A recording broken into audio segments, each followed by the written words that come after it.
Hi friends, welcome back my YouTube channel Mayu cooking village. ಹೇಗಿದ್ದೀರಾ? ಇವತ್ತು ನಾನು ಜೋಳದ ಹಿಟ್ಟಿನ ಮಸಾಲಾ ದೋಸೆ ಯಾವ ರೀತಿ ಮಾಡೋದು ನೋಡೋಣ ಬನ್ನಿ. ತುಂಬಾ ಟೇಸ್ಟಿಯಾಗಿ ಹೆಲ್ದಿಯಾಗಿರುವ ಜೋಳದ ಹಿಟ್ಟಿನ ದೋಸೆ ತುಂಬ ಸುಲಭವಾಗಿ ಮಾಡಿಕೊಳ್ಳಬಹುದು ಹಾಗೂ ತುಂಬಾ ಚೆನ್ನಾಗಿ ಇರುತ್ತದೆ. ನೋಡಿ ಎಷ್ಟು ಚೆನ್ನಾಗಿ ಬಂದಿದೆ. ಇದೇ ರೀತಿ ಮಾಡಿಕೊಳ್ಳಬಹುದು. ನನ್ನ ಚಾನಲ್ಗೆ ಸಬ್ಸ್ಕ್ರೈಬ್ ಆಗಿಲ್ಲ ಅಂದರೆ ಸಬ್ಸ್ಕ್ರೈಬ್ ಆಗಿ ಹಾಗೂ ಬೆಲ್ಲೈಕನನ್ನು ಕ್ಲಿಕ್ ಮಾಡಿ. ಮೊದಲು ಮಿಕ್ಸರ್ ಜಾರಿಗೆ 1 ಕಪ್ ಜೋಳದ ಹಿಟ್ಟನ್ನು ಹಾಕಿಕೊಳ್ಳಿ. ಇದಕ್ಕೆ 1 ಕಪ್ ಸಣ್ಣ ರವೆಯನ್ನು ಹಾಕಿಕೊಳ್ಳಿ ಮತ್ತು 1 ಕಪ್ ಮೊಸರನ್ನು ಸೇರಿಸಿಕೊಳ್ಳಿ. ಸರಿಯಾಗಿ ಅಳತೆಯಲ್ಲಿ ಮಾಡಿಕೊಳ್ಳಿ. ರೆಸಿಪಿ ತುಂಬಾ ಚೆನ್ನಾಗಿ ಬರುತ್ತದೆ.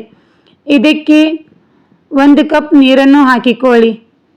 ಮುಚ್ಚಳ ಮುಚ್ಚಿ ರುಬ್ಬಿಕೊಳ್ಳಿ. ನೋಡಿ ಎಷ್ಟು ಚೆನ್ನಾಗಿ ಬಂದಿದೆ. ಇದೇ ರೀತಿ ನೀವು ರುಬ್ಬಿಕೊಳ್ಳಿ. ರುಬ್ಬಿದ ನಂತರ ಒಂದು ಪಾತ್ರೆಗೆ ಹಾಕಿಕೊಳ್ಳಬೇಕು. ನೋಡಿ, ಒಂದು ಪಾತ್ರೆಗೆ ಹಾಕಿ ಒಂದು 10 ನಿಮಿಷ ನೆನೆಯಲು ಬಿಡಿ. ಈ ಜೋಳದ ಹಿಟ್ಟಿನ ದೋಸೆ ಅಂತೂ ತುಂಬಾ ಟೇಸ್ಟಿಯಾಗಿ ಬರುತ್ತದೆ ಹಾಗೂ ಹೆಲ್ದಿಯಾಗೂ ಇರುತ್ತದೆ.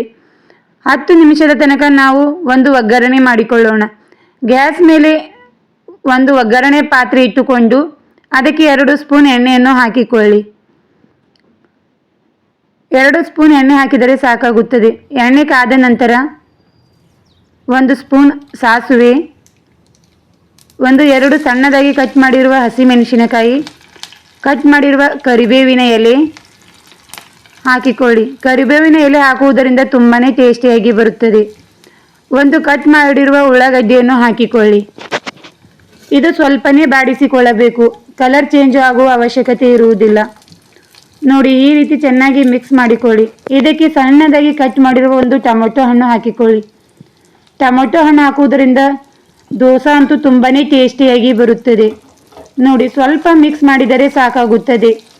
1 ನಿಮಿಷ ಬಾಡಿಸಿಕೊಳ್ಳಿ. ಎಲ್ಲವನ್ನು ಹಾಕಿ. ಉಳ್ಳಾಗಡ್ಡಿಯ ಕಲರ್ ಚೇಂಜ್ ಆಗುವ ಅವಶ್ಯಕತೆಯೂ ಇರುವುದಿಲ್ಲ. ಗ್ಯಾಸ್ ಆಫ್ ಮಾಡಿಕೊಳ್ಳಿ. ನೋಡಿ, 10 ನಿಮಿಷದ ನಂತರ ಹಿಟ್ಟು ಎಷ್ಟು ಚೆನ್ನಾಗಿ ನೆನೆದಿದೆ. ನೋಡಿ, ಈ ರೀತಿ ಹಿಟ್ಟು ಚೆನ್ನಾಗಿ ನೆನೆದ ನಂತರ ಮಾಡಿಕೊಂಡಿರುವ ಒಗ್ಗರಣೆಯನ್ನು ಇದಕ್ಕೆ ಹಾಕಿಕೊಳ್ಳಿ.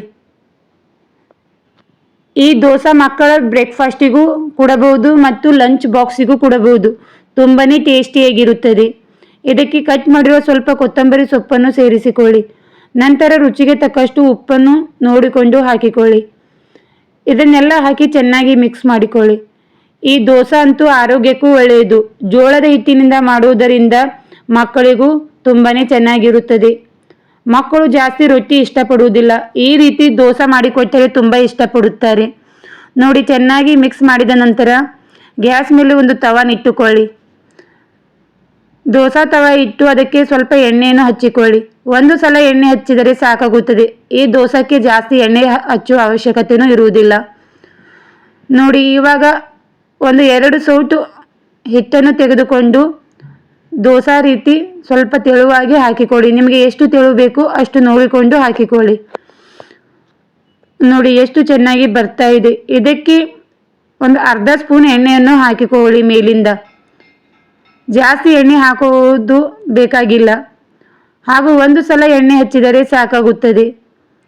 ನೋಡಿ, ಒಂದು ಅರ್ಧ ಸ್ಪೂನ್ ಎಣ್ಣೆ ಹಾಕಿದ ನಂತರ ಇದನ್ನು 2 ಕಡೆ ಚೆನ್ನಾಗಿ ಬೇಯಿಸಿಕೊಳ್ಳಿ.